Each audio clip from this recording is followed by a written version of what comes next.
Hello friends, welcome to expert opinion. I am Bhavna from Uttar प्रदेश।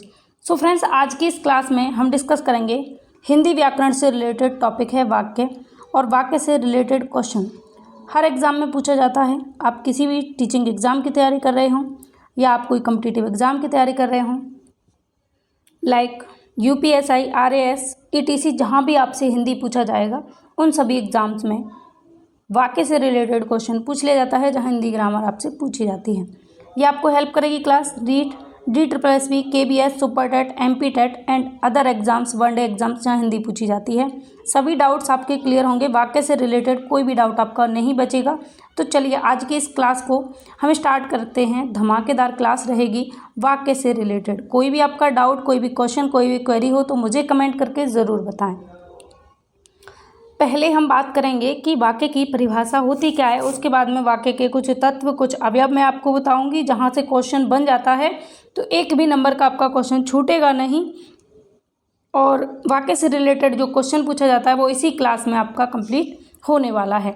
तो वाक्य की परिभाषा की सबसे पहले हम बात करें, शब्दों का व्यवस्थित रूप जिससे मनुष्य अपने विचारों का आदान प्रदान करता है उसे वाक्य कहते हैं। एक सामान्य वाक्य में क्रमशः कर्ता, कर्म और क्रिया होते हैं। वाक्य के मुख्यतः दो अंग पाए जाते हैं या दो अंग माने जाते हैं। तो आपको याद रखना है वाक्य क्या है, शब्दों का व्यवस्थित रूप। शब्दों का कैसा रूप? व्यवस्थित रूप। ये नहीं होगा कि शब्दों का रूप जिससे कि मनुष्य अपने भावों विचारों को व्यक्त करता है। शब्दों का कैसा रूप होना चाहिए? व्यवस्थित रूप होना चाहिए, तभी हम उसको क्या कह सकते हैं? वाक्य कह सकते हैं। तो आपको याद रखना है शब्दों का ऐसा व्यवस्थित रूप जिसके थ्रू हम अपने विचारों को, अपने भावों को, अपना जो मन में जो छुपे हुए भावनाएं हैं, विचार हैं, उनको अभिव्यक्त कर पाते हैं। तो किसके थ्रू? वाक्य के थ्रू अपने विचारों को हम अभिव्यक्त कर पाते हैं। अंग कितने होते हैं? दो अंग होते हैं, उद्देश्य और विधेय। तो वाक्य के कितने अंग होते हैं ये पूछा जाए तो उद्देश्य और विधेय दो अंग वाक्य के माने जाते हैं। अब हम बात करेंगे वाक्य के अंगों की। तो वाक्य के दो अंग मैंने आपको बताए, कौन कौन से? उद्देश्य और विधेय। ठीक है, वाक्य के कितने अंग होते हैं? उद्देश्य और विधेय। जैसे कि मदन गुजरात जाता है, मदन गुजरात जाता है, तो इसमें अगर आपसे पूछा जाए कि सेंटेंस दे दिया जाता है, जो लोग वाक्य को पढ़कर नहीं जाते उनका ये कॉमन सा भी क्वेश्चन गलत हो जाता है। एक बात याद रखिएगा कि टफ क्वेश्चन आपका बहुत कम गलत होता है, क्योंकि आप उसे डीप पढ़ते हैं। आपको पता है कि ये मुझे नहीं आता तो आप पढ़कर जाते हैं, लेकिन जो क्वेश्चन बेसिक होते हैं, जैसे वाक्य है, संज्ञा है, सर्वनाम है, विशेषण है, क्रिया है, इनको आप हल्के में लेते हैं, और यही टॉपिक जिनको आप हल्के में लेते हैं यही आपको फंसा देते हैं। तो ध्यान रखें, कोई भी चीज़ छोटी नहीं होती अपने आप में। अगर इस टॉपिक को, मान लीजिए वाक्य आपके सिलेबस में दिया है, तो इसका कुछ रोल होगा, क्वेश्चन पूछने का तरीका चेंज किया गया होगा, इसलिए आपको हर एक टॉपिक को पढ़ना है जो आपके सिलेबस में है। जैसे मदन गुजरात जाता है, आपसे पूछा जाए उद्देश्य, तो उद्देश्य हो जाएगा मदन, और इसको छोड़कर बाकी का जितना भी पार्ट है आपके वाक्य में वो हो जाएगा विधेय। तो मदन क्या हुआ? उद्देश्य हुआ, और विधेय क्या हुआ? गुजरात जाता है। तो जो करने वाला होता है, जो सब्जेक्ट होता है, उसी को उद्देश्य कहते हैं। अब हम बात करेंगे वाक्य के तत्व की। वाक्य के तत्व या फिर अवयव कितने होते हैं? 6 होते हैं टोटल। यहाँ से क्वेश्चन बनता है और घूम जाते हैं आप। जो पेडागोजी आती है किसी भी एग्जाम में तो कन्फ्यूजन होती है। जैसे पूछा जाता है कि निम्नलिखित में से कौन सा वाक्य का अंग नहीं है, सीधा ग्रामर में भी क्वेश्चन पूछ लिया जाता है। ऑप्शन में होगा योग्यता, क्रमबद्धता, स्पष्टता, और एक ऑप्शन अलग दिया होगा, वही आपको पहचानना है। तो याद रखिएगा वाक्य के 6 अवयव या 6 तत्व होते हैं, इनका होना वाक्य में बेहद जरूरी है। एक एक करके इनको समझने की कोशिश करते हैं। योग्यता, क्रमबद्धता, स्पष्टता, सन्निधि, आकांक्षा और अन्वय। अब इनके बारे में आपको पता होना चाहिए। जैसे कि आपको दे दिया जाए कि पौधे से अग्नि से पौधे सींचे जाते हैं। सपोज दैट आपको एग्जाम्पल दे दिया जाए, अग्नि से पौधे सींचे जाते हैं, इस वाक्य में किस तरीके की त्रुटि है? तो आपको याद रखना है योग्यता संबंधी त्रुटि है। कैसी संबंधी? योग्यता संबंधी। आप जानते हैं कि अग्नि के पास वो योग्यता नहीं है कि वो पौधों को सींच सके। क्या अग्नि के पास वो योग्यता है कि पौधों को सींच सके? नहीं, बल्कि वो जला देगी उनको। तो वाक्य में जब किसी बात को कहा जाता है तो उस वाक्य में अगर योग्यता नहीं है, यानी वाक्य जो कह रहा है वो योग्यता सामने आपको स्पष्ट दिखाई नहीं देती, तो ये किस तरीके की त्रुटि होगी? योग्यता संबंधी त्रुटि होगी, क्षमता संबंधी त्रुटि होगी। क्योंकि सींचने की योग्यता अग्नि के पास नहीं है, किसके पास में है, पानी के पास में है। ठीक है, दूसरी बात हम करेंगे क्रमबद्धता। क्रमबद्धता यानी सही क्रम में, ठीक है, सही क्रम में, चीज़ें सही क्रम में रखी हों। जैसे मैं कहूँ राम आम खाता है और इसी बात को कह दूँ कि खाता राम आम है, ठीक है, खाता राम आम है, तो क्या ये बात सही लग रही है, क्रम से नहीं है। इसलिए वाक्य में किसका होना जरूरी है, क्रमबद्धता का। वाक्य में किसका होना जरूरी है, योग्यता का। वाक्य में किसका होना जरूरी है, स्पष्टता का, यानी शब्दों में स्पष्टता हो, वाक्य में स्पष्टता हो कि वाक्य कहना क्या चाह रहा है। उसके बाद में है सन्निधि। सन्निधि का अर्थ होता है पास पास ना होना। जैसे हम शब्दों को लिखते हैं, मैंने लिखा यहाँ पर, मैंने लिख दिया श्याम, ठीक है, फिर लिख दिया काम इतना दूर, और इसी के बिल्कुल जस्ट बाद में लिख दिया करता है। तो वाक्यों का पास पास ना होना, यानी एक निश्चित दूरी पर वाक्य होने चाहिए, उसको हम क्या कहेंगे, सन्निधि कहेंगे। यानी वाक्यों का पास पास नहीं होगा तो क्या हो जाएगा, वो सन्निधि। इसके बाद में हम बात करते हैं आकांक्षा। आकांक्षा मतलब इच्छा। वाक्य में इच्छा की पूर्ति होनी चाहिए, ठीक है, वाक्य में इच्छा की पूर्ति होनी चाहिए। जैसे आपको पता है कि राजा दशरथ के 4 पुत्र थे, तो वाक्य की इच्छा पूर्ति हो रही कि वाक्य में पूरी पूर्णता दिखाई गई है कि राजा दशरथ के 4 पुत्र थे। तो जो इच्छा है वाक्य में जानने की आपकी, वो आपकी इच्छा पूर्ति हो रही है, तो वो क्या हो जाएगी, आकांक्षा। इसलिए आकांक्षा का होना भी वाक्य में जरूरी है। उसके बाद बात करते हैं अन्वय। अन्वय जैसे संज्ञा, सर्वनाम, क्रिया आदि शब्दों का निश्चित स्थान होना। सभी जो शब्द हैं उनका स्थान निश्चित है और निश्चित जगह पर आना ही क्या है, अन्वय है। तो वाक्य में इन 6 चीज़ों का होना जरूरी है। वाक्य के तत्व या अवयव कहलाते हैं। अगर इनमें से किसी एक की भी मिस्टेक वाक्य में होती है तो वह वाक्य पूर्ण रूप से वाक्य नहीं कहलाएगा। अब हम बात करेंगे वाक्य के भेद की। यहाँ से क्वेश्चन बनता है कि वाक्य के कितने भेद होते हैं। 2 तरीके से क्वेश्चन बनता है गाइज, आपको याद रखना है कि वाक्य के रचना या बनावट के आधार पर वाक्य के 3 भेद होते हैं। इसके अलावा अर्थ के आधार पर 8 भेद होते हैं, ठीक है, कंफ्यूज नहीं होना। अगर रचना के आधार पर पूछे तो 3, बनावट के आधार पर पूछे तो 3, अर्थ के आधार पर पूछे तो 8। अब मैं आपको एक ट्रिक बताती हूँ जिससे आप याद रख सकते हैं, कभी नहीं भूलेंगे, कन्फ्यूजन कभी आपके अंदर पैदा नहीं होगी। आपको याद रखना है कि आपको विपरीतार्थक शब्द आते हैं, विलोम शब्द आते हैं, आप जानते हैं इसका अर्थ होता है उल्टा। अब देखिए, रचना शब्द जो दिया है, रचना, इसके अलावा एक शब्द दिया है बनावट, ठीक है, रचना एंड बनावट, रचना एंड बनावट, ठीक है, और एक शब्द दिया है अर्थ, ठीक, एक शब्द दिया है अर्थ। ऐसे याद रखिएगा, बनावट शब्द में और रचना शब्द में, ठीक है, बनावट में 4 अक्षर हैं, 4 लेटर हैं, रचना में 3 लेटर हैं, ठीक है। तो दोनों में लेटर किससे ज़्यादा हैं, अर्थ से ज़्यादा हैं। जब ज़्यादा लेटर होंगे, रचना या बनावट पूछी जाएगी तो कम भेद बताए जाएंगे, यानी 3। अर्थ छोटा शब्द है, देखने में कम इसमें वर्ण हैं, इसलिए कम का उल्टा क्या हो जाएगा, ज़्यादा, यानी अर्थ के आधार पर 8 ज़्यादा होंगे। रचना और बनावट बड़े शब्द हैं तो इसलिए इनमें कम होंगे। एक तरीका और है जिससे आप याद रख सकते हैं, ऐसे आ से अर्थ और आ से 8, आ से अर्थ और आ से 8, इस तरीके से आप याद रख सकते हैं। तो अर्थ के आधार पर कितने भेद होंगे, 8, आ से अर्थ और आ से 8। जब आपको पता है अर्थ के आधार पर इतने, तो रचना और बनावट के आधार पर 3 होते हैं। क्लियर। अब हम बात करेंगे रचना, बनावट, संरचना के आधार पर शब्दों के भेद कौन कौन से होते हैं। सरल रचना, बनावट या संरचना के आधार पर वाक्य के भेद, सरल वाक्य या साधारण वाक्य, मिश्र वाक्य या मिश्रित वाक्य, संयुक्त वाक्य या जटिल वाक्य। हम बात करेंगे सरल और साधारण वाक्य की। पहला जो प्रकार मैंने आपको अभी बताया, इससे रिलेटेड हम बात करने वाले हैं, ठीक है। एक उद्देश्य और एक विधेय होगा तो सरल वाक्य होगा। 2 उद्देश्य, 1 या 2 विधेय होंगे तो सरल वाक्य होगा। अनेक उद्देश्य या अनेक विधेय होंगे तो भी क्या होगा, सरल वाक्य होगा। अब तीनों चीज़ें याद रखिएगा। आप एक चीज़ याद रखते हैं कि एक उद्देश्य एक विधेय होगा तो सरल वाक्य होगा, लेकिन इसके अलावा 2 कंडीशन और मैं आपको बता रही हूँ जो आपको कोई नहीं बताएगा। यूट्यूब पर कोई भी आपको ये चीज़ नहीं बताएगा जो मैं आपको बता रही हूँ। 2 उद्देश्य होंगे और 1 या 2 विधेय होगा तब भी सरल वाक्य हो सकता है। अनेक उद्देश्य और अनेक विधेय होंगे तब भी सरल वाक्य हो सकता है। अब हम जानेंगे इनको एग्जाम्पल्स के थ्रू, कंडीशंस लागू करके। देखिए वह स्कूल जाता है, इसमें एक उद्देश्य है और एक ही विधेय है। ये कैसा वाक्य है? सरल वाक्य है। अब देखिए माता पिता बाग में बैठे हैं, यहाँ माता और पिता दो उद्देश्य हैं, बाग में बैठे हैं ये विधेय है, दो उद्देश्य और एक विधेय, तो ये कैसा वाक्य हुआ? ये भी सरल वाक्य हुआ। श्याम, राम, श्याम, मोहन, सोहन आपस में खेलते हैं, तो यहाँ पर राम उद्देश्य, श्याम उद्देश्य, मोहन उद्देश्य और सोहन उद्देश्य, तो अनेक उद्देश्य हो सकते हैं, तब भी कैसा वाक्य होगा? वो सरल वाक्य हो जाएगा। अब हम बात करेंगे नेक्स्ट प्रकार की मिश्र वाक्य या मिश्रित वाक्य। दो क्रियाएं परस्पर निर्भर होती हैं, कौन से वाक्य में? मिश्र वाक्य में या मिश्रित वाक्य में।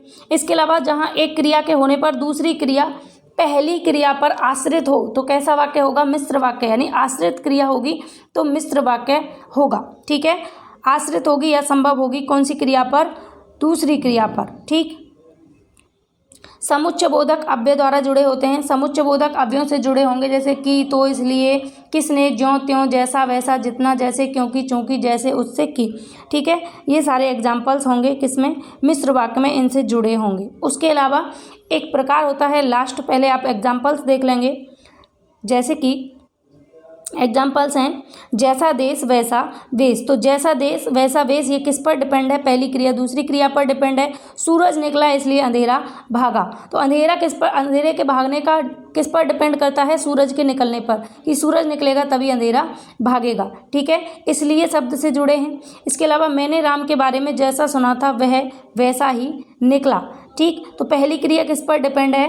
पहली क्रिया का होना दूसरी क्रिया पहली क्रिया पर डिपेंड है। जो दूसरी क्रिया है मैंने राम के बारे में जैसा सुना था वह वैसा ही निकला, वह वैसा ही निकला किस पर डिपेंड है? राम के बारे में जैसा सुना था। ठीक है, अब हम बात करेंगे लास्ट प्रकार की संयुक्त या जटिल वाक्य। जब दो या दो से अधिक उपवाक्य वाक्य निम्न समुच्चय द्वारा जुड़े हों, और जैसे कि और, वह, ए, और, वा, या, अथवा, तथा, यद्यपि, तथापि, किंतु, परंतु, लेकिन, वरन, बल्कि, इन शब्दों का जब प्रयोग किया जाता है, इन शब्दों के द्वारा जब कोई शब्द जुड़ता है तो वो कैसा वाक्य होता है? संयुक्त या फिर जटिल वाक्य होता है। इसके अलावा जहाँ किसी वाक्य में दो क्रिया हों परंतु दोनों क्रियाएं परस्पर निर्भर आश्रित ना हो। अब दोनों में डिफरेंस याद रखना, जहाँ क्रियाएं एक दूसरे पर परस्पर निर्भर होंगी, आश्रित होंगी, वहाँ मिश्र वाक्य होगा, और जहाँ दोनों क्रियाएं परस्पर एक दूसरे पर निर्भर नहीं होंगी, आश्रित नहीं होंगी, वहाँ पर संयुक्त या जटिल वाक्य होगा। जैसे राम व श्याम, राम व बलराम दोनों भाई हैं, तो किससे जुड़ा है? वह किससे जुड़ा है? वह से। वह समुच्चय बोधक अव्यय है, इसके द्वारा जुड़ा हुआ है, तो कैसा वाक्य हो गया? ये संयुक्त वाक्य। घंटी बजी, पहली क्रिया खत्म हुई कि घंटी बजी और सभी छात्र कमरे से बाहर आ गए। ठीक है, घंटी बजी और सभी छात्र कमरे से बाहर आ गए, तो और जो है ये समुच्चय बोधक अव्यय है, इससे जुड़ा है। इसके अलावा दोनों क्रियाएं एक दूसरे पर डिपेंडेंट नहीं है, तो कैसा वाक्य होगा? संयुक्त वाक्य। ठीक है, यद्यपि मैं वहाँ नहीं तथापि पूरी बात बता सकता हूँ, यद्यपि मैं वहाँ नहीं तथापि पूरी बात बता सकता हूँ, तो ये तथापि शब्द से जुड़ा है, तो कैसा वाक्य हो जाएगा? ये हो जाएगा संयुक्त वाक्य। इसके अलावा मैं रेलवे स्टेशन पहुँचा परंतु रेलगाड़ी चली गई। अब देखिए मैं रेलवे स्टेशन पहुंचा, पूरी क्रिया हो चुकी है रेलवे स्टेशन पहुंचने की, परंतु रेलगाड़ी चली गई। रेलगाड़ी चली गई, रेलगाड़ी के जाने की क्रिया भी अलग हो चुकी है। दोनों क्रियाएं एक दूसरे पर निर्भर नहीं हैं और समुच्चय बोधक अव्यय से जुड़ी हुई हैं, तो कैसे वाक्य होंगे? ये संयुक्त वाक्य। अब बात करेंगे हम अर्थ के आधार पर वाक्य के भेद। अभी मैंने आपको बताए थे कौन से? रचना या बनावट के आधार पर। अब बात करेंगे अर्थ के आधार पर। वाक्य के 8 भेद होते हैं। विधि या विधान, सकारात्मक वाक्य, इसके 3 नाम हैं, विधिवाचक वाक्य, विधानवाचक वाक्य या सकारात्मक वाक्य। दूसरा है निषेधात्मक वाक्य, तीसरा है इच्छार्थक वाक्य या इच्छावाचक वाक्य, चौथा है आज्ञावाचक वाक्य, पांचवा है प्रश्नवाचक वाक्य, छठवां है संदेहवाचक वाक्य, संकेतवाचक वाक्य और विस्मयादि बोधक या विस्मयवाचक वाक्य। अब इनको एक एक करके डिटेल में जान लेते हैं। अगर आपको क्लास पसंद आ रही है, चीज़ें समझ में आ रही हैं, क्लियर हो रही हैं और आपको लग रहा है कि मैं आपके लिए इंपॉर्टेंट बेस्ट कलेक्शन लेकर आई हूँ बिल्कुल फ्री ऑफ कॉस्ट, तो प्लीज़ वीडियो को लाइक करें और थोड़ा सा टाइम निकाल के वीडियो को शेयर ज़रूर करें। आपके जितने भी Facebook, WhatsApp, Insta, Telegram group हैं सभी पर वीडियो को शेयर करें जिससे हमारी मेहनत साकार हो सके। इसके अलावा आपके जो भी सुझाव हों आप मुझे कमेंट करके बता सकते हैं। विधिवाचक या सकारात्मक वाक्य। विधिवाचक या सकारात्मक वाक्य, जिस वाक्य विधि अर्थात भाग्य का विधान हो। जिस वाक्य में विधि अर्थात भाग्य का विधान हो वहाँ पर विधिवाचक वाक्य। वाक्य में क्रिया कार्य का होना पाया जाता है वहाँ पर विधिवाचक वाक्य है सकारात्मक वाक्य। ऐसे वाक्य में कथन, घटना, प्रसंग, इतिहास, भूगोल, राजनीति, शास्त्र, विज्ञान आदि विषयों के अनुकूल होते हैं। ठीक है, वाक्य के जो कथन होंगे वो किस पर अनुकूलित होंगे? किसी घटना पर, कोई कथन पर, कोई प्रसंग पर, कोई इतिहास की घटना पर, कोई भूगोल, राजनीति, शास्त्र, विज्ञान आदि विषयों पर अनुकूल होते हैं, इन पर इनसे रिलेटेड होते हैं। इसके अलावा एग्जाम्पल्स दिए हैं जैसे सूरज पूर्व दिशा में निकलता है, तो ये विधि का विधान है यानी विधिवाचक है। ये भाग्य पूरी तरीके से ये क्लियर है ये बात कि सूरज पूर्व दिशा से निकलता है। तो ऐसे वाक्य कैसे होंगे? ऐसे वाक्य होंगे विधिवाचक या सकारात्मक वाक्य इनको कह सकते हैं, या विधानवाचक वाक्य। यहाँ विधान बना हुआ है पूरा कि सूरज पूर्व दिशा से निकलता है। इसके अलावा महाभारत का युद्ध 18 दिनों तक लड़ा गया, तो कोई इतिहास की घटना के बारे में बात की जाएगी क्योंकि महाभारत का युद्ध इतिहास की घटना है। तो ऐतिहासिक घटना, भूगोल विषय, राजनीति, शास्त्र, विज्ञान आदि इन विषयों से रिलेटेड अगर होते हैं जितने भी एग्जाम्पल्स वो सारे किस में आते हैं? विधिवाचक या विधानवाचक वाक्य के अंतर्गत आते हैं। इन दोनों वाक्यों में विधि का विधान और कार्य का होना पाया गया है। साथ ही जो पहला वाक्य है सूरज पूर्व दिशा से निकलता है, इसमें भूगोल की बात को साबित किया गया है कि सूरज कौन सी दिशा से निकलता है? पूर्व दिशा से निकलता है। और दूसरा वाक्य इसमें इतिहास विषय को दर्शाया गया है। जैसे दोनों वाक्य कैसे हो गए? विधिवाचक या विधानवाचक वाक्य हो गए। नेक्स्ट, नकारात्मक वाक्य। नकारात्मक वाक्य में कार्य का नहीं होना पाया जाता है। वाक्य में ना, नहीं, निषेध, वर्जित, मत, मना करना आदि शब्दों का प्रयोग किया जाता है। कैसे शब्दों का? ना, नहीं, निषेध, वर्जित, मत, मना करना इन शब्दों का यूज किया जाता है। तो कैसे वाक्य होंगे? निषेधात्मक या नकारात्मक। और कार्य का नहीं होना पाया जाता है। जैसे कि यहाँ गाड़ी खड़ी करना मना है, तो कैसा शब्द प्रयोग हुआ? मना शब्द, यानी निषेध है किसी कार्य को करने का। प्रवेश निषेध है, धूम्रपान वर्जित है, ना खुदा मिलाना विशाले सनम, शोर मत करो। तो ये सारे वाक्य कैसे हैं? नकारात्मक वाक्य हैं जहाँ पर ना, नहीं, निषेध, वर्जित, मत, मना करना आदि शब्दों का प्रयोग किया गया है। अब हम बात करेंगे नेक्स्ट पार्ट की इच्छार्थक वाक्य या इच्छावाचक वाक्य। थर्ड पार्ट होगा इच्छावाचक वाक्य। वाक्य में इच्छा, आशा, शुभकामना, शाप का भाव। ठीक है, तो कैसे वाक्य होंगे? इच्छावाचक वाक्य। जहाँ किसी वाक्य में अपनी इच्छा व्यक्त की जाती है, आशा की जाती है, किसी को शुभकामना दी जाती है, किसी को श्राप दिया जाता है, तो इस तरीके के वाक्यों को इच्छावाचक वाक्य कहेंगे। जैसे चलो घूमने चलें, चलो घूमने चलें इच्छा व्यक्त की जा रही है। आपकी यात्रा मंगलमय हो, आपकी यात्रा मंगलमय हो, शुभकामना दी जा रही है। बुरी नज़र वाले तेरा मुंह काला, श्राप दिया जा रहा है। जाओ दुष्ट व्यक्ति, तुम्हें नरक में भी जगह ना मिली, शाप दिया जा रहा है। तुम्हारी नौकरी लग जाए तो अच्छा होगा, इच्छा व्यक्त की जा रही है, आशा की जा रही है, शुभकामना दी जा रही है। तो ऐसे वाक्य जहाँ पर इच्छा व्यक्त की जाती है, आशा की जाती है, शुभकामना भाव और श्राप का भाव होता है, ऐसे वाक्यों में इच्छावाचक वाक्य होते हैं। नेक्स्ट, आज्ञावाचक वाक्य। आज्ञावाचक वाक्य जहाँ आज्ञा, आदेश, सलाह, अनुमति, सुझाव, परामर्श, निवेदन आदि वाक्य में व्यक्त किए जाते हैं, वहाँ होता है आज्ञावाचक वाक्य। जैसे कि राम एक गिलास पानी लाओ, राम एक गिलास पानी लाओ, तो क्या दिया जा रहा है? आदेश दिया जा रहा है, राम एक गिलास पानी लाओ। इसके अलावा 5 घंटे रोज़ पढ़ा करो, 5 घंटे रोज़ पढ़ा करो, सलाह दी जा रही है कि आपको 5 घंटे प्रतिदिन पढ़ना चाहिए। कृपया गंदगी ना फैलाएं, कृपया गंदगी ना फैलाएं। ठीक है, तो इस तरीके के वाक्यों में कैसे वाक्य का प्रकार कौन सा होगा? आज्ञावाचक वाक्य। अर्थ की दृष्टि से वाक्य के 8 भेद होते हैं, रचना और बनावट की दृष्टि से वाक्य के 3 भेद होते हैं। अब है प्रश्नवाचक वाक्य। प्रश्नवाचक वाक्य कौन से होते हैं इसके बारे में जान लेते हैं। प्रश्नवाचक वाक्य क्यों, क्या, कब, कौन, कहाँ, कैसे आदि शब्दों का प्रयोग किया जाता है तो वो प्रश्नवाचक वाक्य की श्रेणी में आते हैं।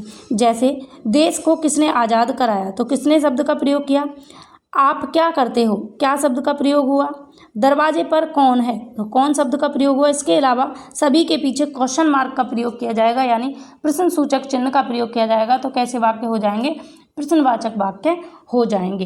ठीक है, चलिए नेक्स्ट, संदेहवाचक वाक्य। संदेहवाचक वाक्य जहाँ संदेह व्यक्त किया जाता हो, शायद हो सकता है, संभव है, लगता है आदि शब्दों का प्रयोग किया जाता है। जब शुरुआत में ये शब्द आते हैं, शायद, हो सकता है, संभव है, लगता है आदि शब्द जब शुरू में आ जाते हैं तब होता है संदेहवाचक वाक्य।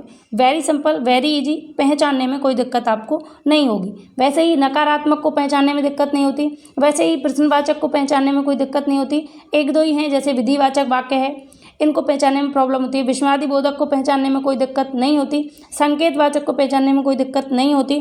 तो बात करते हैं हम संदेहवाचक की। जैसे लगता है कल बारिश होगी तो कौन से शब्द का प्रयोग हुआ, लगता है। हो सकता है आपकी रीट की परीक्षा अप्रैल में ना हो तो हो सकता है का प्रयोग किया गया। ठीक है, अभी जैसे हम कहें हो सकता है आपकी परीक्षा सितंबर में नहीं होगी तो एक संदेह जताया जा रहा है, क्लियर नहीं है आपको भी। ठीक है, संभव है यह काम ज़रूर कर लेंगे, संभव है यह काम ज़रूर कर लेंगे या है काम कर लेंगे। तो संभव है यानी कि संदेह जताया जा रहा है। शायद आपको रिवीजन करने की ज़रूरत ना पड़े, अगर आप इसको अच्छे से पढ़ लें तो शायद आपको रिवीजन करने की ज़रूरत ना पड़े। तो इस तरीके के वाक्य जहाँ शायद, हो सकता है, संभव है, लगता है आदि शब्दों का प्रयोग किया जाता है, संदेहवाचक वाक्य कहलाते हैं। नेक्स्ट है संकेतवाचक वाक्य। कैसे वाक्य, संकेतवाचक वाक्य। संकेतवाचक वाक्यों को संबंधवाचक वाक्य भी कहते हैं। ठीक है, संबंधवाचक वाक्य भी कहते हैं। सारे मिश्र वाक्य के उदाहरण जितने भी होते हैं वो किस में आते हैं, संकेतवाचक या संबंधवाचक वाक्य में। इसके अलावा एक क्रिया के होने से दूसरी क्रिया के होने का संकेत दिया जाता है तो कौन से वाक्य होंगे, संकेतवाचक। जैसे बारिश होगी तो फसल होगी, बारिश होगी तो फसल होगी, संकेत दिया जा रहा है कि अगर बारिश होगी तो फसल होगी। इसके अलावा आम लगाओगे तो जूस बनाएंगे, आम लगाओगे तो जूस बनाएंगे, तो कैसा वाक्य है, संकेतवाचक। परिश्रम करोगे तो सफल होगे, तो पहली क्रिया के होने से, ठीक है, एक क्रिया के होने से दूसरी क्रिया के होने का संकेत दिया जाता है। पहली क्रिया के होने से जैसे परिश्रम करोगे, परिश्रम करने से संकेत दिया जा रहा है कि सफल होगे। आम लगाओगे पहली क्रिया है, इससे संकेत दिया जा रहा है कि क्या बनाएंगे, जूस बनाएंगे। बारिश होगी तो फसल होगी, तो कैसे वाक्य होंगे ये, संकेतवाचक वाक्य। नेक्स्ट एंड लास्ट प्रकार है विस्मयवाचक वाक्य। विस्मयवाचक वाक्य में बहुत सिंपल है इसको पहचानना। आश्चर्य, हर्ष, शोक, ग्लानि, घृणा, आशीर्वाद आदि के लिए विस्मय चिन्ह का प्रयोग किया जाता है, वो विस्मयादिबोधक या विस्मयवाचक वाक्य कहलाते हैं। जैसे शाबाश, ओहो, आहा, छी, छी, अरे, इन शब्दों का प्रयोग किया जाता है और इनके बाद में विस्मयादिबोधक चिन्ह का प्रयोग किया जाता है, या वाक्य के लास्ट में विस्मयादिबोधक चिन्ह का प्रयोग किया जाता है तो विस्मयवाचक वाक्य होते हैं। जैसे ओहो मैं जीत गया, तो हर्ष का भाव है, खुशी का भाव है। शाबाश तुमने बहुत अच्छा किया, तो इस तरीके के वाक्य जहाँ विस्मयादिबोधक चिन्ह का प्रयोग किया जाता है और जिन वाक्यों में आश्चर्य, हर्ष, शोक, ग्लानि, घृणा, आशीर्वाद आदि व्यक्त किया जाता है, वाक्य विस्मयादिवाचक वाक्य कहलाते हैं। सो फ्रेंड्स, आज की इस क्लास में हमने वाक्य से रिलेटेड हर एक पॉइंट को, हर एक टॉपिक को, हर एक चीज़ को डिस्कस किया जो आपके एग्जाम में बन सकती है।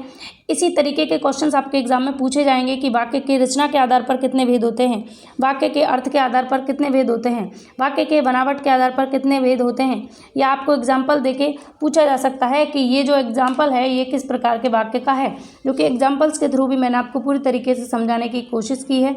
इसके अलावा भी अगर आपको कोई भी क्वेश्चन में किसी भी तरीके की कोई भी कन्फ्यूजन है किसी भी बात में, तो आप मुझे कमेंट करके ज़रूर बताएं। वीडियो पसंद आया तो लाइक शेयर ज़रूर करें और चैनल पर पहली बार आए तो चैनल को सब्सक्राइब करके नोटिफिकेशन आइकन को ऑल पर क्लिक करके रखें। आप सबका सपोर्ट हमारे लिए बेहद ज़रूरी है। आपके फीडबैक से मुझे मोटिवेशन मिलता है। एक प्यारा सा कमेंट इनबॉक्स में ज़रूर छोड़कर जाएं अगर आपको वीडियो पसंद आया हो। इतना अच्छा आप लिखते हैं, उसके बाद मुझे मोटिवेशन मिलता है और मैं आपके लिए और बेहतर करने का प्रयास करती हूँ। चलिए मिलेंगे अगली क्लास में, तब तक के लिए बाय बाय, टेक केयर, आप अपना ख्याल रखें, गुड नाइट।